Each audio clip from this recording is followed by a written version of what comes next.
ਬਹੁਤ ਬਹੁਤ ਸਵਾਗਤ ਹੈ ਜੀ। ਮੈਂ ਹਾਂ ਹਰਜੋਤ ਕੌਰ। ਤੁਸੀਂ ਵੇਖ ਰਹੇ ਹੋ ਤੁਹਾਡਾ ਆਪਣਾ ਮਨਪਸੰਦ ਇਮੀਗ੍ਰੇਸ਼ਨ ਸ਼ੋ ਉਡਾਰੀ ਵਿਦੇਸ਼ਾਂ ਨੂੰ। ਸੋ ਅੱਜ ਅਸੀਂ ਲੇਟੈਸਟ ਅਪਡੇਟਸ ਔਰ ਪੂਰੀ ਉਹ ਜਾਣਕਾਰੀ ਲੈ ਕੇ ਹਾਜ਼ਰ ਹੋਏ ਹਾਂ ਜਿਸ ਦੇ ਲਈ ਸਟੂਡੈਂਟਸ ਕਾਫੀ ਟਾਈਮ ਤੋਂ ਇੰਤਜ਼ਾਰ ਵੀ ਕਰ ਰਹੇ ਹੁੰਦੇ ਨੇ, ਕਿਉਂਕਿ ਫਰੈਸ਼ ਸਟੂਡੈਂਟਸ ਦੀ ਜੇਕਰ ਅਸੀਂ ਗੱਲ ਕਰੀਏ ਹੁਣ +2 ਤੋਂ ਬਾਅਦ ਕਿੰਨੀਆਂ ਕੋ ਆਪਸ਼ਨਸ ਉਹਨਾਂ ਦੇ ਲਈ ਨੇ, ਕਿੱਥੇ ਅਪਲਾਈ ਕਰਕੇ ਉਹ ਵਧੀਆ ਢੰਗ ਨਾਲ ਆਪਣਾ ਫਿਊਚਰ ਜੋ ਹੈ ਸਿਕਿਉਰ ਕਰ ਸਕਦੇ ਨੇ। ਸਾਰੀ ਇਨਫੋਰਮੇਸ਼ਨ ਸ਼ੋ ਦੇ ਜ਼ਰੀਏ ਤੁਹਾਡੇ ਨਾਲ ਸਾਂਝੀ ਕਰਨਗੇ ਲੈਂਡਮਾਰਕ ਇਮੀਗ੍ਰੇਸ਼ਨ ਦੇ ਡਾਇਰੈਕਟਰ ਮਿਸਟਰ ਜਸਮੀਤ ਭਾਟੀਆ ਜੀ ਸਾਡੇ ਨਾਲ ਨੇ। ਬਹੁਤ ਬਹੁਤ ਸਵਾਗਤ ਹੈ ਸਰ। ਸਤਿ ਸ਼੍ਰੀ ਅਕਾਲ। ਸਤਿ ਸ਼੍ਰੀ ਅਕਾਲ ਸਰ। ਜ਼ਰੂਰ ਮੈਂ ਅੱਜ ਗੱਲ ਕਰਨਾ ਚਾਹੂੰਗੀ, ਪਹਿਲਾਂ ਆਪਾਂ ਕੈਨੇਡਾ ਤੋਂ ਹੀ ਸ਼ੁਰੂਆਤ ਕਰੀਏ ਕਿਉਂਕਿ ਸਟੂਡੈਂਟਸ ਦੀ ਹਮੇਸ਼ਾ ਫਸਟ ਚੁਆਇਸ ਕੈਨੇਡਾ ਹੀ ਹੁੰਦੀ ਹੈ। ਪਰ ਆਪਾਂ ਹੁਣ ਜਿਵੇਂ ਗੱਲ ਕਰੀਏ, ਬਹੁਤ ਸਾਰੀਆਂ ਖਬਰਾਂ ਸੁਣਨ ਨੂੰ ਆਉਂਦੀਆਂ ਕਿ ਸ਼ਾਇਦ ਕੈਨੇਡਾ ਥੋੜਾ ਸਟ੍ਰਿਕਟ ਹੋ ਰਿਹਾ। ਇਸ ਦੇ ਉੱਪਰ ਤੁਸੀਂ ਕੀ ਕਹੋਗੇ, ਕਿਉਂਕਿ ਜਿਹੜੇ ਹੁਣ ਫਰੈਸ਼ ਸਟੂਡੈਂਟਸ ਨੇ ਉਹਨਾਂ ਦੇ ਬਹੁਤ ਸਾਰੇ ਸਵਾਲ ਇਸ ਨੂੰ ਲੈ ਕੇ ਹੈ। ਸੋ ਪਹਿਲੀ ਗੱਲ ਤਾਂ ਮੈਂ ਕਹਾਂਗਾ ਕਿ ਅਫਵਾਹ ਹੈ, ਠੀਕ ਹੈ। ਦੋ ਤਿੰਨ ਅਫਵਾਹਾਂ ਹੈ ਮਾਰਕੀਟ 'ਚ। ਇੱਕ ਤਾਂ ਕੈਨੇਡਾ ਸਟ੍ਰਿਕਟ ਹੋ ਰਿਹਾ, ਦੂਜੀ ਅਫਵਾਹ ਇਹ ਹੈ ਕਿ ਕੈਨੇਡਾ 'ਚ ਕੰਮ ਨਹੀਂ ਹੈਗਾ, ਤੀਜੀ ਅਫਵਾਹ ਹੈ ਕਿ ਇਸ ਟਾਈਮ ਕੈਨੇਡਾ ਰਿਫਿਊਜ਼ਲ ਬਹੁਤ ਦੇ ਰਿਹਾ। ਸੋ ਮੈਂ ਕਹਿਣਾ ਚਾਹਾਂਗਾ ਸਾਰਿਆਂ ਨੂੰ ਕਿ ਇਹ ਤਿੰਨੋਂ ਹੀ ਗੱਲਾਂ ਗਲਤ ਹੈ ਔਰ ਲੈਂਡਮਾਰਕ ਇਮੀਗ੍ਰੇਸ਼ਨ ਦੇ 600+ ਵੀਜ਼ਾਸ ਮਈ ਇਨਟੇਕ ਦੇ ਲੱਗ ਚੁੱਕੇ ਨੇ ਹੁਣ ਤੱਕ, ਔਰ ਫॉर ਸਪਟੈਂਬਰ 23 ਦੇ ਸਾਡੇ ਕੋਲ 300+ ਵੀਜ਼ਾਸ ਆਲਰੇਡੀ ਆ ਚੁੱਕੇ ਨੇ। ਸੋ ਪਹਿਲੀ ਗੱਲ ਤਾਂ ਜੇ ਵੀਜ਼ਾ ਦੀ ਗੱਲ ਕਰੀਏ ਤਾਂ ਇੰਨੇ ਜ਼ਿਆਦਾ ਵੀਜ਼ੇ ਮੈਨੂੰ ਲੱਗਦਾ ਨਹੀਂ ਹੈ ਕਿ ਕੈਨੇਡਾ ਨੇ ਪਹਿਲਾਂ ਵੀ ਕਦੇ ਦਿੱਤੇ ਹੋਣੇ ਆ, ਔਰ ਇਸ ਸਾਲ ਲੱਗਦਾ ਕਿ ਕੈਨੇਡਾ ਆਪਣੇ ਰਿਕਾਰਡ ਤੋੜਨ ਵਾਲਾ। ਸੋ ਜਿੰਨੇ ਪੋਜ਼ਿਟਿਵਿਟੀ ਨਾਲ ਵੀਜ਼ੇ ਦੇ ਰਹੇ ਆ। ਸੋ ਸਟ੍ਰਿਕਟ ਦੀ ਗੱਲ ਕਹੀਏ ਤਾਂ ਯੈਸ ਕਿ 6 ਈਚ ਵਾਲੀ ਪ੍ਰੋਫਾਈਲ ਹੀ ਅਪਲਾਈ ਕਰੇ। ਪਹਿਲਾਂ ਵੀ ਇਹ ਸਾਲ ਡੇਢ ਸਾਲ ਤੋਂ ਹੋ ਚੁੱਕਿਆ ਕਿ ਪਹਿਲਾਂ ਵੀ ਕੈਨੇਡਾ 2 'ਚ 5.5 ਬੈਂਡ, 1 'ਚ 5.5 ਬੈਂਡ ਵਾਲੇ ਨੂੰ ਵੀਜ਼ਾ ਨਹੀਂ ਦੇ ਰਿਹਾ ਸੀ। ਸੋ ਹੁਣ ਵੀ ਨਹੀਂ ਦੇ ਰਿਹਾ, ਉਹ ਤਾਂ ਸੇਮ ਹੀ ਚੀਜ਼ ਹੈ। SDS ਨੂੰ ਲਾਂਚ ਹੋਏ 2019 'ਚ ਲਾਂਚ ਹੋਇਆ ਸੀ SDS। ਸੋ ਜਦੋਂ 2019 'ਚ ਲਾਂਚ ਹੋਇਆ ਸੀ SDS ਤਾਂ ਤਦੋਂ ਤੋਂ ਹੀ ਹੌਲੀ ਹੌਲੀ ਜਿਹੜੇ 5.5 ਬੈਂਡ ਵਾਲੇ ਬੱਚੇ ਸੀ ਉਹਨਾਂ 'ਤੇ ਸਟ੍ਰਿਕਨੈਸ ਵਧਣੀ ਸ਼ੁਰੂ ਹੋ ਗਈ ਸੀ। ਸੋ 1 'ਚ 5.5, 2 'ਚ 5.5 ਬੈਂਡ ਦੀ ਹੱਲੇ ਵੀ ਕੀ ਕਹਿੰਦੇ ਆ ਹੁਣ ਕੋਈ ਚਾਂਸ ਨਹੀਂ ਹੈਗਾ। ਮੈਨੂੰ ਲੱਗਦਾ ਕਿ ਤੁਸੀਂ ਚਾਂਸ ਵੀ ਨਾ ਲਓ। ਆਲਦੋ ਕੁਝ ਸਰਕਾਰੀ ਕਾਲਜ 1 'ਚ 5.5 ਐਕਸੈਪਟ ਕਰ ਰਹੇ ਨੇ, ਬਟ ਮੈਂ ਸਟੂਡੈਂਟਸ ਨੂੰ ਐਡਵਾਈਜ਼ ਕਰਾਂਗਾ ਕਿ ਤੁਸੀਂ 1 'ਚ 5.5 ਬੈਂਡ 'ਤੇ ਅਪਲਾਈ ਨਾ ਕਰੋ। ਹੋਰ ਇਸ ਤੋਂ ਬਾਅਦ ਗੱਲ ਕਰੀਏ ਕੰਮ ਦੀ, ਕਿਉਂਕਿ ਇੱਕ ਬਹੁਤ ਵੱਡੀ ਅਫਵਾਹ ਹੈ ਹਰਜੋਤ ਇੱਕ ਮਾਰਕੀਟ 'ਚ ਕਿ ਕੈਨੇਡਾ 'ਚ ਕੰਮ ਨਹੀਂ ਹੈਗਾ। ਸੋ ਦੇਖੋ ਇੱਦਾਂ ਤਾਂ ਇੰਡੀਆ 'ਚ ਵੀ ਲੋਕੀ ਕਹਿੰਦੇ ਕੰਮ ਨਹੀਂ ਹੈਗਾ, ਪਰ ਅਸੀਂ ਵੀ ਜੇ ਅੱਛੇ ਇੰਪਲੋਈ ਲੱਭਣ ਜਾਈਏ ਨਾ ਤਾਂ ਸਾਡੇ ਕੋਲ ਵੀ ਇੰਪਲੋਈ ਲੱਭਦੇ ਨਹੀਂ ਹੈ। ਸੋ ਕੰਮ ਉਹਨਾਂ ਲਈ ਨਹੀਂ ਹੈਗਾ ਜਿਹੜੇ ਕੰਮ ਕਰਨਾ ਨਹੀਂ ਚਾਹੁੰਦੇ।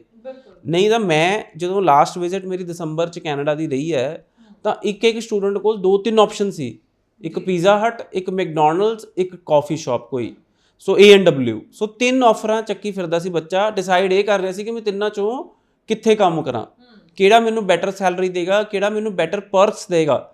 ਸੋ ਸਟੂਡੈਂਟਸ ਤਾਂ ਇੱਥੇ ਡਿਸਾਈਡ ਕਰ ਰਹੇ ਨੇ ਕਿ ਬੈਟਰ ਪਰਕਸ ਦੇਗਾ। ਜੇ ਕੰਮ ਨਾ ਹੁੰਦਾ ਤਾਂ Canada full time work allow ਕਿਉਂ ਕਰਦਾ ਬੱਚੇ ਨੂੰ। ਸੋ ਪਹਿਲੀ ਮੁੱਦਾ ਤਾਂ ਇਹ ਹੈ ਕਿ ਫੁੱਲ ਟਾਈਮ ਵਰਕ ਅਲਾਓ ਇਸੇ ਲਈ ਕੀਤਾ ਗਿਆ ਕਿ ਸਟੂਡੈਂਟ ਜ਼ਿਆਦਾ ਕੰਮ ਕਰ ਸਕਣ, ਔਰ ਲੇਬਰ ਸ਼ਾਰਟੇਜ ਹੈ।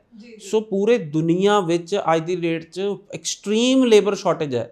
ਯੂਰਪ 'ਚ ਲੇਬਰ ਸ਼ਾਰਟੇਜ ਹੈ, USA 'ਚ ਲੇਬਰ ਸ਼ਾਰਟੇਜ ਹੈ, ਆਸਟ੍ਰੇਲੀਆ 'ਚ ਲੇਬਰ ਸ਼ਾਰਟੇਜ ਹੈ, ਨਿਊਜ਼ੀਲੈਂਡ 'ਚ ਲੇਬਰ ਸ਼ਾਰਟੇਜ ਹੈ, ਔਰ ਕੈਨੇਡਾ 'ਚ ਵੀ ਲੇਬਰ ਸ਼ਾਰਟੇਜ ਹੈਗੀ ਹੈ। ਸੋ ਸਟੂਡੈਂਟਸ ਬਿਲਕੁਲ ਵੀ ਆਪਾਂ ਇਹ ਸੋਚ ਕੇ ਜਿਹੜੇ ਆ ਅਫਵਾਹ ਚੱਲਦੀਆਂ ਇਹਨਾਂ ਨੂੰ ਦੇਖ ਕੇ ਬਿਲਕੁਲ ਡਰਨ ਦੀ ਲੋੜ ਨਹੀਂ ਹੈਗੀ। ਆਪਾਂ ਆਈਲੈਟਸ ਕਰਨੀ ਹੈ ਜੇ ਕੈਨੇਡਾ ਜਾਣਾ, ਔਰ ਆਈਲੈਟਸ 'ਚ 6 ਈਚ ਲੈਣੇ ਆ।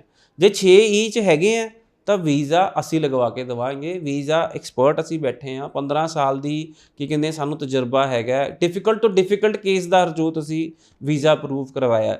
8-8 ਵਾਰੀ ਰਿਫਿਊਜ਼ ਕੇਸ ਹੈ ਤਾਂ 9ਵੀਂ ਵਾਰੀ ਸਾਡੇ ਕੋਲ ਵੀਜ਼ਾ ਲੱਗ ਕੇ ਆਇਆ ਇਹੋ ਜਿਹੇ ਬੱਚਿਆਂ ਦਾ। ਔਰ 5-6 ਵਾਰੀ ਰਿਫਿਊਜ਼ਲ ਵਾਲੇ ਤਾਂ ਪਤਾ ਨਹੀਂ ਐਤਕੀ ਬਹੁਤ ਸਾਰੇ ਬੱਚੇ ਆ ਗਏ, 50-60 ਹੀ ਹੋਣੇ ਇਹੋ ਜਿਹੇ ਜਿਨ੍ਹਾਂ ਦੇ ਬਹੁਤ ਰਿਫਿਊਜ਼ਲ ਸੀ ਪ੍ਰਾਈਵੇਟ ਕਾਲਜਾਂ 'ਚੋਂ, ਤਾਂ ਜਿਹੜੇ ਮਿਸਗਾਈਡ ਹੋਏ ਫਿਰਦੇ ਸੀ ਤਾਂ ਉਹਨਾਂ ਦੇ ਬਹੁਤ ਸਾਰੇ ਜਿਹੜੇ ਵੀਜ਼ਾਸ ਹੈਗੇ ਆ ਲੈਂਡਮਾਰਕ ਇਮੀਗ੍ਰੇਸ਼ਨ ਨੇ ਪ੍ਰੋਸੈਸ ਕਰਾਏ।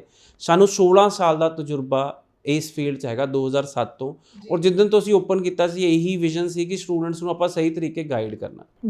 ਬਿਲਕੁਲ ਤੇ ਇੰਨੇ ਸਾਲਾਂ ਤੋਂ ਸਟੂਡੈਂਟਸ ਨੂੰ ਵਧੀਆ ਗਾਈਡ ਕਰਦੇ ਆ ਰਹੇ ਨੇ। ਸਟੂਡੈਂਟ ਵੀ ਇਹਨਾਂ ਦੇ ਉੱਪਰ ਭਰੋਸਾ ਕਰਕੇ ਉਸ ਰਾਹ 'ਤੇ ਤੁਰਦੇ ਨੇ ਤੇ ਬਹੁਤ ਵਧੀਆ ਢੰਗ ਨਾਲ ਉਹਨਾਂ ਨੇ ਆਪਣਾ ਫਿਊਚਰ ਜੋ ਹੈ ਸਿਕਿਉਰ ਵੀ ਕੀਤਾ।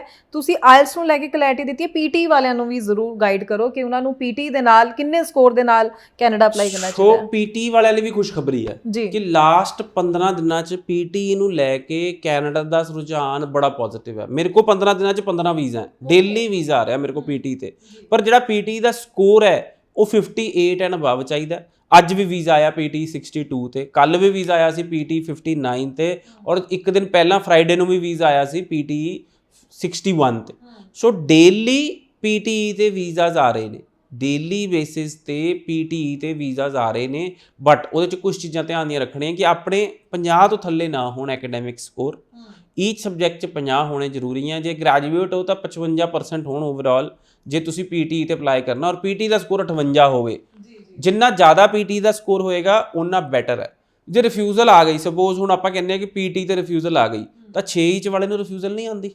ਜੇ ਆਪਾਂ ਕਹੀਏ ਕਿ PTE ਤੇ ਮੇਰੀ ਰਿਫਿਊਜ਼ਲ ਆ ਗਈ, ਤਾਂ ਬੇਟਾ 6 ਈਚ ਵਾਲਿਆਂ ਨੂੰ ਵੀ ਰਿਫਿਊਜ਼ਲ ਬਹੁਤ ਆਉਂਦੀ ਹੈ। ਸੋ PTE ਵਾਲੇ ਬੱਚਿਆਂ ਲਈ ਗੱਲ ਕਰ ਰਹੇ ਹਾਂ ਕਿ 6 ਈਚ ਤੇ ਵੀ ਰਿਫਿਊਜ਼ਲ ਆਉਂਦੀ ਹੈ। ਮੇਰੇ ਕੋਲ ਇਦਾਂ ਦੇ ਬੱਚੇ ਆਉਂਦੇ ਜਿਨ੍ਹਾਂ ਦੇ 7 ਬੈਂਡ ਹੁੰਦੇ ਹਨ, 3-3 ਰਿਫਿਊਜ਼ਲਾਂ ਲਈ ਫਿਰਦੇ ਆ। ਸੋ PTE ਵਾਲੇ ਨੂੰ ਜੇ ਰਿਫਿਊਜ਼ਲ ਆ ਗਈ, 1 ਆ ਗਈ, 2 ਆ ਗਈ, ਤਾਂ ਕੋਈ ਵੱਡੀ ਗੱਲ ਨਹੀਂ ਹੈਗੀ, ਰੀਫਾਈਲਿੰਗ ਕਰੀਏ ਆਪਾਂ। ਜੇ ਤੁਸੀਂ ਕੈਨੇਡਾ ਜਾਣਾ ਚਾਹੁੰਦੇ ਹੋ, ਤੁਹਾਡੀ ਰਿਫਿਊਜ਼ਲ ਆ ਗਈ, PTE ਦਾ ਸਕੋਰ ਚੰਗਾ ਸੀ, ਪਰਸੈਂਟੇਜ ਚੰਗੀ ਸੀ, ਤੇ ਆਪਾਂ ਨਿਰਾਸ਼ ਕਿਉਂ ਹੋ ਰਹੇ ਹਾਂ? 6 ਈਚ ਵਾਲੇ ਨੂੰ ਵੀ ਰਿਫਿਊਜ਼ਲ ਆ ਜਾਂਦੀ ਹੈ। ਜੇ ਸਹੀ ਢੰਗ ਨਾਲ ਫਾਈਲਿੰਗ ਨਹੀਂ ਹੋਏਗੀ ਤਾਂ ਰਿਫਿਊਜ਼ਲ ਕਿਸੇ ਨੂੰ ਵੀ ਆ ਸਕਦੀ ਹੈ। ਸੋ PTE ਬੇਸ ਤੇ ਵੀ ਰਿਫਿਊਜ਼ਲ ਆ ਸਕਦੀ ਹੈ, ਆਇਲਟਸ ਬੇਸ ਤੇ ਵੀ ਰਿਫਿਊਜ਼ਲ ਆ ਸਕਦੀ ਹੈ, ਪਰ ਦੇਖਣਾ ਇਹ ਹੈ ਕਿ ਤੁਹਾਡੀ ਫਾਈਲ ਕਿੱਦਾਂ ਲੱਗੀ ਹੈ।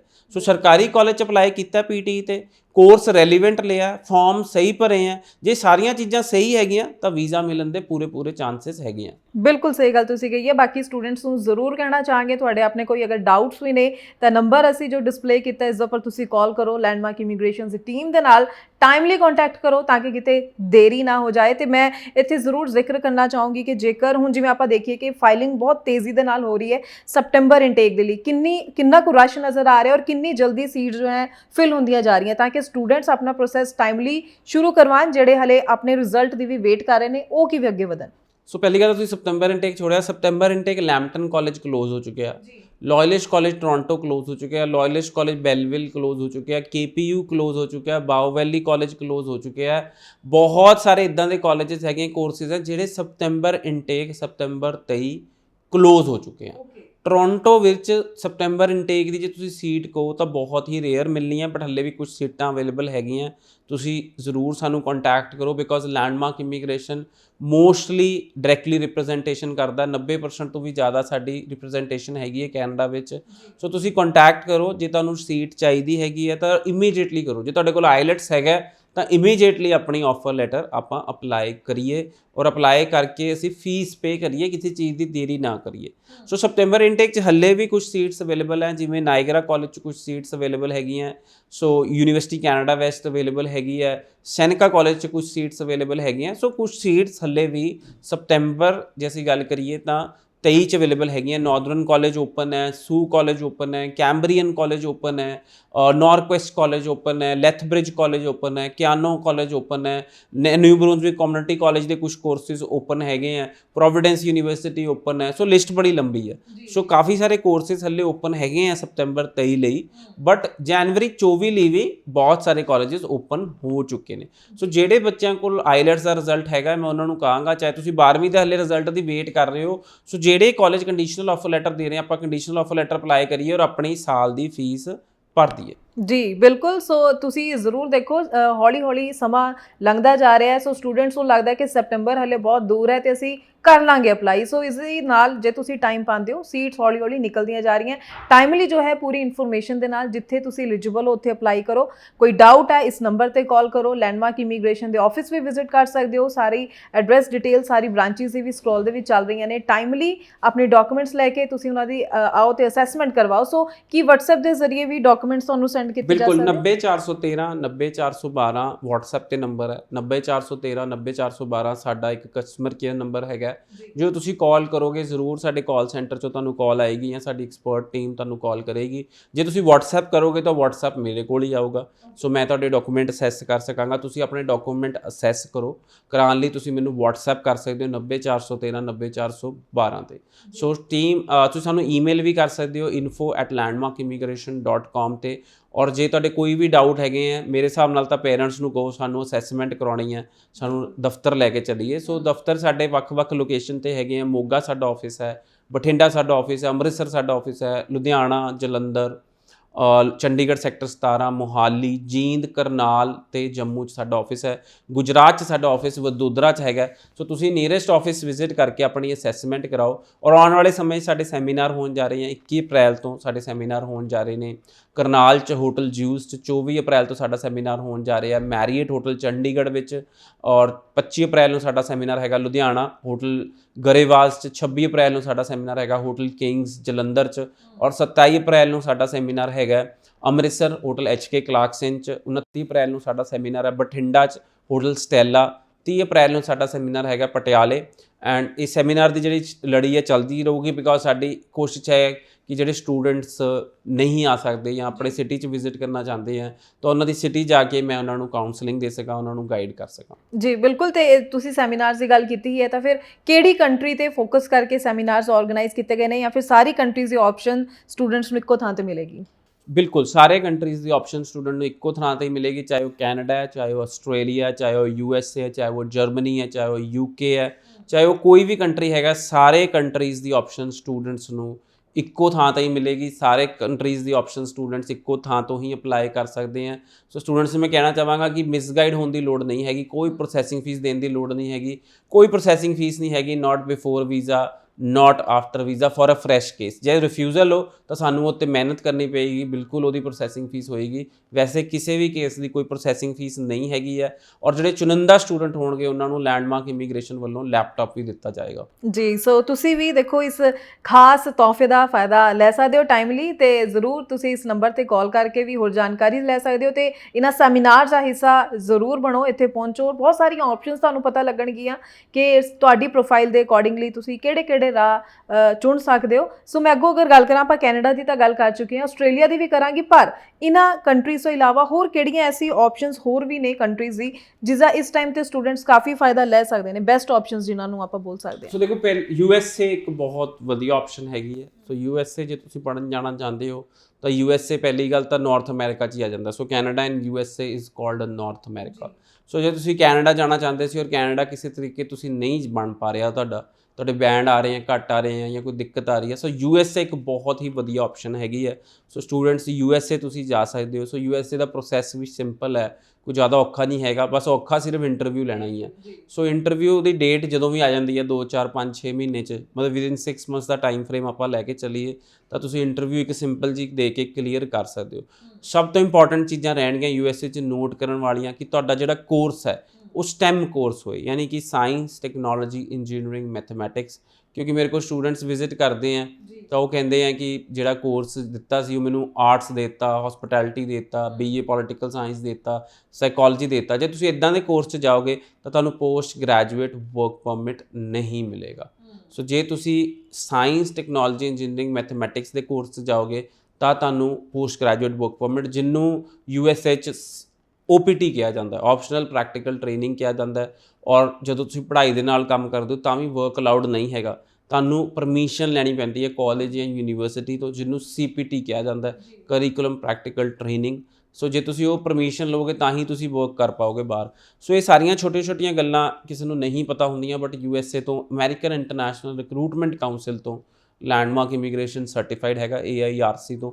ਸੋ ਸਾਨੂੰ ਇਹ ਸਾਰੀਆਂ ਚੀਜ਼ਾਂ ਦੱਸਣੀਆਂ ਲਾਜ਼ਮੀ ਹੈਗੀਆਂ ਬੱਚਿਆਂ ਨੂੰ, ਔਰ ਉਹਨਾਂ ਨੂੰ ਦੱਸਣਾ ਇਹ ਜ਼ਰੂਰੀ ਹੈ ਕਿ ਇੱਕ ਸਹੀ ਢੰਗ ਨਾਲ ਜੇ ਆਪਾਂ USA ਜਾਈਏ ਤਾਂ ਕਿ ਸਾਨੂੰ ਉੱਥੇ ਜਾ ਕੇ ਕੋਈ ਔਖ ਦਾ ਸਾਹਮਣਾ ਨਾ ਕਰਨਾ ਪਏ। ਜੀ ਬਿਲਕੁਲ। ਸੋ ਜਦੋਂ ਆਪਾਂ US ਦੀ ਗੱਲ ਕਰਦੇ ਹਾਂ, ਸਾਰੇ ਇੰਟਰਵਿਊ ਤੋਂ ਘਬਰਾਉਣ ਲੱਗ ਜਾਂਦੇ ਨੇ, ਬਟ ਤੁਹਾਨੂੰ ਘਬਰਾਉਣ ਦੀ ਜ਼ਰੂਰਤ ਨਹੀਂ ਹੈ। ਲੈਂਡਮਾਰਕ ਇਮੀਗ੍ਰੇਸ਼ਨ ਵੱਲੋਂ ਤੁਹਾਨੂੰ ਇੰਟਰਵਿਊ ਲਈ ਵੀ ਪ੍ਰਪੇਅਰ ਕੀਤਾ ਜਾਂਦਾ ਤਾਂ ਕਿ ਤੁਸੀਂ ਪੂਰੇ ਕੌਨਫੀਡੈਂਸ ਨਾਲ ਉੱਥੇ ਜਾਓ ਤੇ ਆਪਣਾ ਵੀਜ਼ਾ ਹੀ ਲੈ ਕੇ ਵਾਪਸ ਆਓ। ਤੇ ਮੈਂ ਅੱਗੋਂ ਗੱਲ ਕਰਾਂ, ਆਪਾਂ US ਦੀ ਗੱਲ ਕਰ ਲਈ, ਥੋੜਾ ਆਸਟ੍ਰੇਲੀਆ ਤੇ ਮੈਂ ਗੱਲ ਕਰਨਾ ਚਾਹੂੰਗੀ।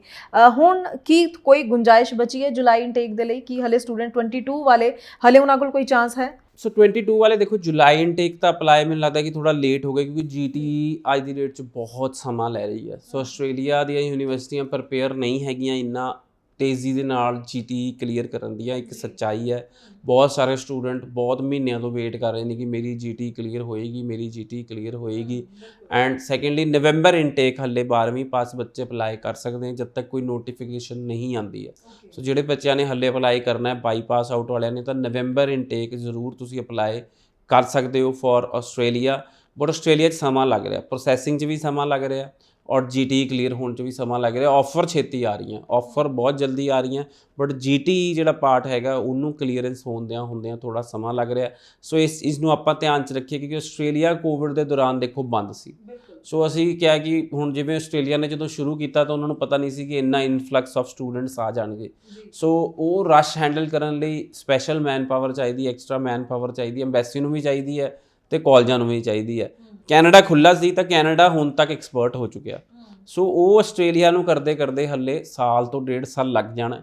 ਸੋ ਆਪਾਂ ਡਿਲੇਜ਼ ਜਿਹੜੇ ਹੋ ਰਹੇ, ਕਿਉਂਕਿ ਬੱਚਿਆਂ ਨੂੰ ਮੈਨੂੰ ਬੱਚੇ ਡੇਲੀ ਮਿਲ ਰਹੇ ਨੇ, ਜੀਟੀ ਕਲੀਅਰੈਂਸ ਡਿਲੇ ਹੋ ਰਿਹਾ, ਔਰ ਜੀਟੀ ਕਲੀਅਰੈਂਸ 'ਚ ਡਿਲੇ ਹੋ ਰਿਹਾ ਤਾਂ ਇੱਕ ਬਹੁਤ ਵੱਡੀ ਪ੍ਰੋਬਲਮ ਹੈ, ਆਪਣੇ ਕੋਲ ਜੈਨੂਇਨ ਫੰਡ ਨਹੀਂ ਹੁੰਦੇ। ਜੇ ਜੈਨੂਇਨ ਫੰਡ ਨਹੀਂ ਹੁੰਦੇ ਤਾਂ ਸਾਨੂੰ ਲੱਗਦਾ ਕਿ ਜਿਹੜਾ ਡਿਲੇ ਹੋ ਰਿਹਾ ਜੀਟੀ ਫੰਡਸ ਤੋਂ, ਤਾਂ ਸਾਡਾ ਮੀਟਰ ਫੰਡ ਦਾ ਚੱਲੀ ਜਾ ਰਿਹਾ। ਸੋ ਮੇਰੇ ਕੋਲ ਤਾਂ ਇੱਦਾਂ ਦਾ ਵੀ ਸਟੂਡੈਂਟ ਹਰਜੋਤ ਮਿਲ ਕੇ ਗਿਆ ਜਿਹਨੂੰ ਰਿਫਿਊਜ਼ਲ 'ਤੇ ਹੀ 15-20 ਲੱਖ ਦਾ ਨੁਕਸਾਨ ਹੋ ਗਿਆ। ਸੋ ਸਟੂਡੈਂਟ ਦੇਖੋ, ਜੇ ਤਾਂ ਜੈਨੂਇਨ ਫੰਡ ਆਪਣੇ ਹੈਗੇ ਆ ਤਾਂ ਹੀ ਆਪਾਂ ਅਪਲਾਈ ਕਰੀਏ ਆਸਟ੍ਰੇਲੀਆ, ਬਿਕੋਜ਼ ਆਸਟ੍ਰੇਲੀਆ 'ਤੇ ਦੇਖੋ ਜੀਟੀ ਕਲੀਅਰੈਂਸ 'ਤੇ ਟਾਈਮ ਹੈ, ਵੀਜ਼ਾ ਰਿਜ਼ਲਟ 'ਚ ਟਾਈਮ ਹੈਗਾ। ਸੋ ਜੇ ਤੁਸੀਂ 8-10 ਮਹੀਨੇ ਫੰਡ ਕਿਸੇ ਬਾਹਰੋਂ ਲਾਓਗੇ ਤਾਂ ਕਿੱਦਾਂ ਸਰਵਾਈਵ ਕਰੋਗੇ। ਸੋ ਸਟੂਡੈਂਟਸ ਇੱਕ ਬੜਾ ਸੱਚਾ, ਮੈਂ ਕਹਿੰਦਾ ਕਿ ਕੌੜਾ ਸੱਚ ਹੈ ਕਿ ਸਾਰੇ ਹੀ ਸਟੂਡੈਂਟ ਕਹਿੰਦੇ ਕਿ ਤੁਸੀਂ ਸਾਡਾ ਫੰਡ ਸ਼ੋਅ ਕਰ ਦਿਓ। ਲੈਂਡਮਾਰਕ ਇਮੀਗ੍ਰੇਸ਼ਨ ਕਿਸੇ ਦਾ ਫੰਡ ਸ਼ੋਅ ਨਹੀਂ ਕਰਦਾ। ਲੈਂਡਮਾਰਕ ਇਮੀਗ੍ਰੇਸ਼ਨ ਇੱਕ ਪ੍ਰੋਪਰ ਗਾਈਡੈਂਸ ਦੇ ਸਕਦਾ, ਤੁਹਾਨੂੰ ਗਾਈਡ ਕਰ ਸਕਦਾ, ਬਟ ਕਿਸੇ ਨੂੰ ਵੀ ਅਸੀਂ ਫੰਡ ਸ਼ੋਅ 'ਚ ਕੋਈ ਵੀ ਮਦਦ ਨਹੀਂ ਕਰਦੇ। ਜੇ ਤੁਹਾਡੇ ਕੋਲ ਜੈਨੂਇਨ ਫੰਡਸ ਹੈਗੇ ਆ ਤਾਂ ਹੀ ਤੁਸੀਂ ਆਸਟ੍ਰੇਲੀਆ ਲਈ ਅਪਲਾਈ ਕਰੋ, ਬਿਕੋਜ਼ 8-10 ਮਹੀਨੇ ਬੈਂਕ 'ਚ ਫੰਡਸ ਰੱਖਣੇ ਬਹੁਤ ਔਖਾ ਕੰਮ ਹੈ। ਸੋ ਸਟੂਡੈਂਟਸ ਇਸ ਚੀਜ਼ ਨੂੰ ਬਹੁਤ ਸੀਰੀਅਸਲੀ ਲਓ ਕਿ ਜੇ ਸਮਾਂ ਲੱਗਦਾ ਤਾਂ ਆਪਾਂ ਕੀ ਕਰਾਂਗੇ। ਜੀ ਬਿਲਕੁਲ। ਸੋ ਬਿਲਕੁਲ ਜੈਨੂਇਨ ਸਲਾਹ ਤੁਹਾਨੂੰ ਦਿੱਤੀ ਗਈ ਹੈ। ਸੋ ਤੁਸੀਂ ਜ਼ਰੂਰ ਇਹਨਾਂ ਚੀਜ਼ਾਂ ਦਾ ਧਿਆਨ ਰੱਖੋ, ਕਿਉਂਕਿ ਇੱਥੇ ਹੀ ਕੁਝ ਗੱਲਾਂ ਹੁੰਦੀਆਂ ਜਿੱਥੇ ਤੁਸੀਂ ਫਿਰ ਠੱਗੀ ਦਾ ਸ਼ਿਕਾਰ ਹੋ ਜਾਂਦੇ ਹੋ, ਔਰ ਇੱਥੇ ਤੁਹਾਨੂੰ ਗਾਈਡ ਕਰਨ ਲਈ ਹੀ ਅਸੀਂ ਵਧੀਆ ਤਜਰਬੇਕਾਰ ਕੰਸਲਟੈਂਟਸ ਨੂੰ ਆਪਣੇ ਸ਼ੋਅ ਦਾ ਹਿੱਸਾ ਬਣਾਉਂਦੇ ਹਾਂ, ਤਾਂ ਕਿ ਤੁਹਾਡੇ ਤੱਕ ਬਿਲਕੁਲ ਸਹੀ ਸਲਾਹ ਅਸੀਂ ਪਹੁੰਚਾ ਸਕੀਏ। ਅਤੇ ਅੱਗੋਂ Punjab state board, Haryana state board ਨੂੰ ਲੈ ਕੇ ਵੀ ਸਟੂਡੈਂਟ ਦੇ ਮਨ ਵਿੱਚ ਡਾਊਟ ਹੈ ਕਿ ਕੀ ਉਹਨਾਂ ਦੀ ਫਾਈਲਸ ਨਹੀਂ ਅਸੈਪਟ ਕਰ ਰਹੇ ਆਸਟ੍ਰੇਲੀਆ। ਬਿਲਕੁਲ, ਰੀਜ਼ਨ ਤੁਹਾਡੇ ਸਾਹਮਣੇ ਪਹਿਲਾਂ ਵੀ ਡਿਸਕਸ਼ਨ ਕਰ ਲਈ, ਮੈਂ ਬੜੀ ਖੁੱਲ੍ਹ ਕੇ ਤੁਹਾਡੇ ਡਿਸਕਸ਼ਨ ਕੀਤੀ। ਰੀਜ਼ਨ ਕੁਝ ਹੋਰ ਹੈਗੇ ਆ ਕਿ ਜੈਨੂਇਨ ਫਾਈਲਸ ਆਸਟ੍ਰੇਲੀਅਨ ਅੰਬੈਸੀ 'ਚ ਵੀ ਔਰ ਆਸਟ੍ਰੇਲੀਅਨ ਯੂਨੀਵਰਸਿਟੀਜ਼ 'ਚ ਜਿਹੜੀਆਂ ਜੈਨੂਇਨ ਫਾਈਲਸ ਹੈ ਉਹ ਨਹੀਂ ਪਹੁੰਚ ਰਹੀਆਂ। ਸੋ ਯੂਨੀਵਰਸਿਟੀਜ਼ 'ਚ ਬੱਚੇ ਅਪਲਾਈ ਜ਼ਰੂਰ ਕਰਦੇ ਆ, ਪਰ ਪਰਪਸ ਇੱਕੋ ਹੀ ਹੈ ਬੱਚਿਆਂ ਦਾ ਕਿ ਵੀਜ਼ਾ ਲੈਣਾ ਔਰ ਉੱਥੇ ਜਾ ਕੇ ਯੂਨੀਵਰਸਿਟੀ ਦੀ ਪੜ੍ਹਾਈ ਛੱਡ ਦੇਣਾ, ਕਿਸੇ ਡਿਪਲੋਮੇ 'ਚ ਐਡਮਿਸ਼ਨ ਲੈ ਲੈਣੀ ਜਾਂ ਫੁੱਲ ਟਾਈਮ ਕੰਮ ਕਰਨ ਲੱਗ ਜਾਣਾ। ਸੋ ਦੇਖੋ, ਜਦੋਂ ਆਪਣਾ ਮੋਟਿਵ ਕਲੀਅਰ ਨਹੀਂ ਹੋਏਗਾ ਜਾਂ ਇੱਦਾਂ ਦੇ ਬੱਚੇ ਜਦੋਂ ਪਹਿਲਾਂ ਜਾਣਗੇ ਔਰ ਉਹ ਟਰੈਂਡ ਸੈੱਟ ਇੱਦਾਂ ਦਾ ਕਰਨਗੇ ਤਾਂ ਫਿਰ ਅੱਗੇ ਆਉਣ ਵਾਲੇ ਬੱਚਿਆਂ ਲਈ ਕੁਛ ਨਾ ਕੁਛ ਔਖਾ ਤਾਂ ਹੋਏਗਾ ਹੀ ਹੋਏਗਾ। ਸੋ ਉਹਦੇ ਰੀਜ਼ਨਸ ਕੁਛ ਹੋਰ ਹੈ ਕਿ ਪੰਜਾਬ ਔਰ ਹਰਿਆਣਾ ਤੋਂ ਬੱਚੇ ਕਿਉਂ ਨਹੀਂ ਲੈ ਕੇ ਜਾਣੇ, ਕਿ ਬੱਚੇ ਪੜ੍ਹਦੇ ਹੀ ਨਹੀਂ ਉੱਥੇ ਜਾ ਕੇ, ਬੱਚਿਆਂ ਦੀਆਂ ਫਾਈਲਾਂ ਹੀ ਜੈਨੂਇਨ ਨਹੀਂ ਹੈਗੀਆਂ, ਬੱਚਿਆਂ ਦੀਆਂ ਫਾਈਲਾਂ ਮੈਨੂਪੂਲੇਟਡ ਹੈਗੀਆਂ। ਸੋ ਸਟੂਡੈਂਟਸ ਦੇਖੋ, ਜਿਹੜੇ ਬੱਚੇ ਵੀ ਆਸਟ੍ਰੇਲੀਆ ਜਾ ਰਹੇ ਨੇ, ਯੂਕੇ ਜਾ ਰਹੇ ਨੇ, ਸਿਰਫ ਇਹ ਸੋਚ ਕੇ ਦੇਖਿਓ ਕਿ ਤੁਸੀਂ ਬੈਚਲਰ ਡਿਗਰੀ ਕਰੋਗੇ ਤਾਂ ਹੀ ਪੋਸਟ ਗ੍ਰੈਜੂਏਟ ਵਰਕ ਪਰਮਿਟ ਮਿਲੇਗਾ। ਜੇ ਤੁਸੀਂ ਡਿਪਲੋਮਾ ਕਰੋਗੇ ਜਾਂ ਆਪਣਾ ਸਟੇਟਸ ਉੱਥੇ ਲੀਗਲ ਤੋਂ ਇਲੀਗਲ ਕਰ ਲੋਗੇ ਤਾਂ ਪੋਸਟ ਗ੍ਰੈਜੂਏਟ ਵਰਕ ਪਰਮਿਟ ਕਿਸੇ ਵੀ ਸਟੂਡੈਂਟ ਨੂੰ ਨਹੀਂ ਮਿਲੇਗਾ। ਸੋ ਆਪਣਾ ਪਰਪਸ ਕੀ ਹੈ? ਜਾਂ ਤਾਂ 3-4 ਸਾਲ ਪੈਸੇ ਕਮਾ ਕੇ ਵਾਪਸ ਆਉਣਾ ਆਪਣਾ ਪਰਪਸ, ਪਰ ਸਭ ਤੋਂ ਪ੍ਰੋਬਲਮ ਇਹ ਹੁੰਦੀ ਬੱਚਿਆਂ ਦਾ ਜੀ ਨਹੀਂ ਲੱਗਦਾ ਇੱਥੇ। ਸੋ ਜਦੋਂ 3-4 ਸਾਲ ਤੁਸੀਂ ਕਿਸੇ ਬਾਹਰਲੇ ਮੁਲਕ ਰਹਿ ਆਉਂਦੇ ਹੋ ਨਾ, ਸੋ ਕਿਸੇ ਨੂੰ ਪੁੱਛੋ ਜਿਹੜਾ 4 ਸਾਲ ਆਸਟ੍ਰੇਲੀਆ ਰਹਿ ਕੇ ਆਇਆ ਹੋਏ ਜਾਂ 4 ਸਾਲ ਯੂਕੇ ਰਹਿ ਕੇ ਆਇਆ ਹੋਏ ਜਾਂ 4 ਸਾਲ ਕੈਨੇਡਾ ਵੀ ਰਹਿ ਕੇ ਆਇਆ ਹੋਏ, ਉਹਦਾ ਇੱਥੇ ਦਿਲ ਨਹੀਂ ਲੱਗਦਾ। ਸੋ ਸਟੂਡੈਂਟਸ ਆਪਾਂ ਇੱਦਾਂ ਦਾ ਕਿਉਂ ਨਾ ਫੋਕਸ ਬਣਾਈਏ ਕਿ ਜੇ ਤਾਂ ਆਸਟ੍ਰੇਲੀਆ ਜਾਣਾ ਆਪਾਂ ਗ੍ਰੈਜੂਏਸ਼ਨ ਕਰਕੇ ਹੀ ਜਾਈਏ, ਕਿਉਂਕਿ ਆਸਟ੍ਰੇਲੀਆ ਗ੍ਰੈਜੂਏਸ਼ਨ ਕਰਕੇ ਜਾਂਦੇ ਹਾਂ ਤਾਂ ਮਾਸਟਰਸ 'ਚ 2 ਸਾਲ ਦੀ ਹੈ, 1.5 ਸਾਲ ਦੀ ਹੈ। ਮਾਸਟਰਸ ਆਪਾਂ ਕੀਤੀ, ਉਸ ਤੋਂ ਬਾਅਦ ਸਾਨੂੰ ਪੋਸਟ ਗ੍ਰੈਜੂਏਟ ਵਰਕ ਮਿਲਿਆ ਤਾਂ ਆਪਾਂ ਸੈਟਲ ਹੋਣ ਦੀਆਂ ਆਪਸ਼ਨਾਂ 'ਚ ਆ ਸਕੀਏ। ਬਟ ਜੇ ਆਪਾਂ ਸੈਟਲਮੈਂਟ ਵੱਲ ਦੇਖ ਹੀ ਨਹੀਂ ਰਹੇ, ਫਿਰ ਅੰਡਰ ਗ੍ਰੈਜੂਏਸ਼ਨ ਤੋਂ ਬਾਅਦ ਆਸਟ੍ਰੇਲੀਆ ਜਾਣਾ ਜਾਂ ਯੂਕੇ ਜਾਣਾ ਕਿਤੇ ਨਾ ਕਿਤੇ ਬੱਚਿਆਂ ਵਾਸਤੇ ਹਿੰਡਰੈਂਸ ਪੈਦਾ ਕਰਦਾ, ਅਨਟਿਲ ਅਨਲੈਸ ਤੁਹਾਡੇ ਕੋਲ ਆਪਣੇ ਫੰਡਸ ਹੈ ਔਰ ਅਨਟਿਲ ਅਨਲੈਸ ਤੁਸੀਂ ਬੈਚਲਰ ਡਿਗਰੀ ਕੰਪਲੀਟ ਕਰੋਗੇ। ਠੀਕ ਹੈ, ਬਿਲਕੁਲ। ਤੇ ਕੁਝ ਸਵਾਲ ਸਾਡੇ ਕੋਲ ਜਿਹੜੇ ਸਟੂਡੈਂਟਸ ਦੀ ਜੀਟੀ ਕਲੀਅਰ ਹੋਣ ਨੂੰ ਬਹੁਤ ਟਾਈਮ ਲੱਗ ਰਿਹਾ, ਵੇਟ ਕਰ ਰਹੇ ਨੇ, 4 ਮਹੀਨੇ ਹੋ ਗਏ, 6 ਮਹੀਨੇ ਹੋ ਗਏ, ਉਹਨਾਂ ਨੂੰ ਅੱਗੋਂ ਕੀ ਕਰਨਾ ਚਾਹੀਦਾ? ਸਾਡੇ ਕੋਲ ਸਵਾਲ ਨੇ ਉਹਨਾਂ ਦੇ ਸਟੂਡੈਂਟਸ ਦੇ ਕਿ ਅਸੀਂ ਵਿਦਡਰਾਅਲ ਕਰ ਲਈਏ ਆਪਣੀ ਫਾਈਲ, ਕੀ ਕਰੀਏ? ਉਹਨਾਂ ਨੇ ਤਾਂ ਜੀਟੀ ਕਲੀਅਰ, ਜਿਨ੍ਹਾਂ ਨੇ ਟਿਊਸ਼ਨ ਫੀਸ ਪੇ ਨਹੀਂ ਕੀਤੀ ਹੈ। ਸੋ ਇਹਦੇ 'ਚ 2 ਸਵਾਲ ਹੈ ਹਰਜੋਤ। ਦੇਖੋ, ਪਹਿਲੀ ਗੱਲ ਤਾਂ ਜਿਨ੍ਹਾਂ ਦੀ ਜੀਟੀ ਕਲੀਅਰ ਨਹੀਂ ਹੋਈ ਹੈ, ਦੂਜਾ ਸਵਾਲ ਹੈ ਜਿਨ੍ਹਾਂ ਤੋਂ ਅੰਬੈਸੀ ਦਾ ਰਿਜ਼ਲਟ ਨਹੀਂ ਆਇਆ। ਸੋ ਵਿਡਰਾਅ ਤਾਂ ਉਹ ਕਰਨਗੇ ਜਿਨ੍ਹਾਂ ਦੀ ਫਾਈਲ ਅੰਬੈਸੀ 'ਚ ਪਈ ਹੈ। ਸੋ ਉਹਨਾਂ ਨੂੰ ਵੀ ਮੈਂ ਐਡਵਾਈਸ ਕਰਾਂਗਾ, ਜੇ 4 ਮਹੀਨੇ ਹੋ ਗਏ ਰਿਜ਼ਲਟ ਨਹੀਂ ਆਇਆ ਤਾਂ ਵਿਡਰਾਅ ਨਾ ਕਰੋ, ਕਿਉਂਕਿ ਰਿਜ਼ਲਟ ਕਿਸੇ ਵੀ ਦਿਨ ਆ ਸਕਦਾ ਹੈ। ਅੰਬੈਸੀ ਦੇ ਈਮੇਲ ਆਈਡੀ ਤੇ ਮੇਲ ਕਰੋ, ਉਹਨਾਂ ਨੂੰ ਰਿਕੁਐਸਟ ਫॉर ਇਨਫੋਰਮੇਸ਼ਨ ਕਰੋ ਕਿ ਸਾਡੀ ਫਾਈਲ ਦਾ ਰਿਜ਼ਲਟ ਕਿਉਂ ਨਹੀਂ ਆ ਰਿਹਾ, ਸਾਨੂੰ ਇਨਫੋਰਮੇਸ਼ਨ ਦਿਓ। ਔਰ ਜਿਨ੍ਹਾਂ ਦੀ ਜੀਟੀ ਕਲੀਅਰ ਨਹੀਂ ਹੋਈ ਆ ਤਾਂ ਕਿਸੇ ਹੋਰ ਯੂਨੀਵਰਸਿਟੀ 'ਚ ਜੀਟੀ ਅਪਲਾਈ ਕਰ ਦਿਓ, ਫੰਡਸ ਡਾਕੂਮੈਂਟ ਤਾਂ ਉਹੀ ਹੈਗੇ ਆ।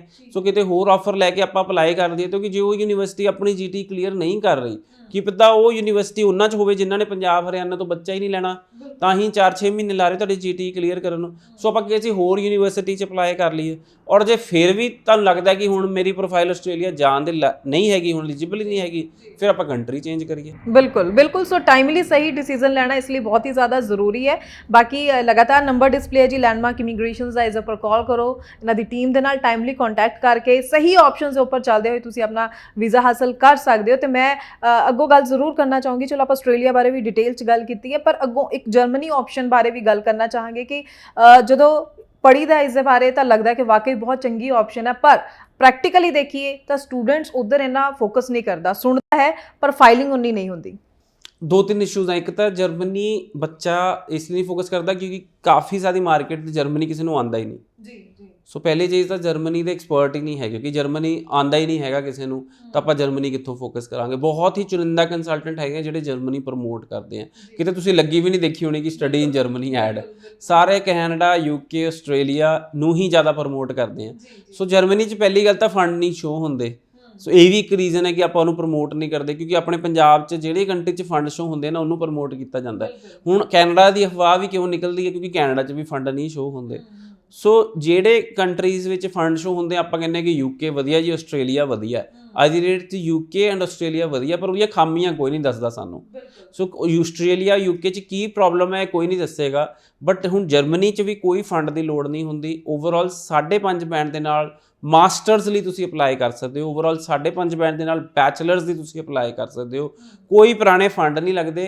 ਜਿਹੜੀ ਸਾਲ ਦੀ ਫੀਸ ਹੈ ਜਿਵੇਂ ਕੈਨੇਡਾ 'ਚ ਪੂਰੀ ਜਾਂਦੀ ਹੈ ਉੱਦਾਂ ਹੀ ਜਰਮਨੀ 'ਚ ਪੂਰੀ ਜਾਂਦੀ ਹੈ, ਔਰ ਜਿਹੜਾ ਲਿਵਿੰਗ ਕਾਸਟ ਹੈ ਉਹ ਵੀ ਜਰਮਨੀ 'ਚ ਪੂਰੇ ਸਾਲ ਦਾ ਇਕੱਠਾ ਹੀ ਜਾਂਦਾ।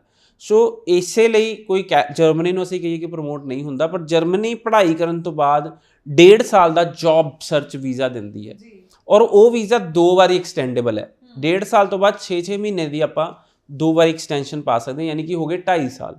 ਸੋ 2.5 ਸਾਲ ਦਾ ਵਰਕ ਪਰਮਿਟ ਬੱਚੇ ਨੂੰ ਮਿਲਦਾ, ਚਾਹੇ ਉਹ ਮਾਸਟਰਸ ਕਰਨ ਜਾਂਦਾ ਚਾਹੇ ਉਹ ਬੈਚਲਰਸ ਕਰਨ ਜਾਂਦਾ। ਸੋ ਬਹੁਤ ਬਹੁਤ ਥੈਂਕਸ ਤੁਹਾਡਾ ਕਿ ਤੁਸੀਂ ਪੂਰੀ ਜਾਣਕਾਰੀ ਜੋ ਹੈ ਸਾਡੇ ਸਟੂਡੈਂਟਸ ਨਾਲ, ਦਰਸ਼ਕਾਂ ਨਾਲ ਸ਼ੇਅਰ ਕੀਤੀ ਹੈ। ਅੱਗੋਂ ਵੀ ਤੁਹਾਡੇ ਲਈ ਇਸੇ ਤਰ੍ਹਾਂ ਹੋਰ ਇਨਫੋਰਮੇਟਿਵ ਸ਼ੋਜ਼ ਲੈ ਕੇ ਆਉਂਦੇ ਰਵਾਂਗੇ। ਫਿਲਹਾਲ ਲਈ ਦਿਓ ਜੀ ਇਜਾਜ਼ਤ, ਧੰਨਵਾਦ।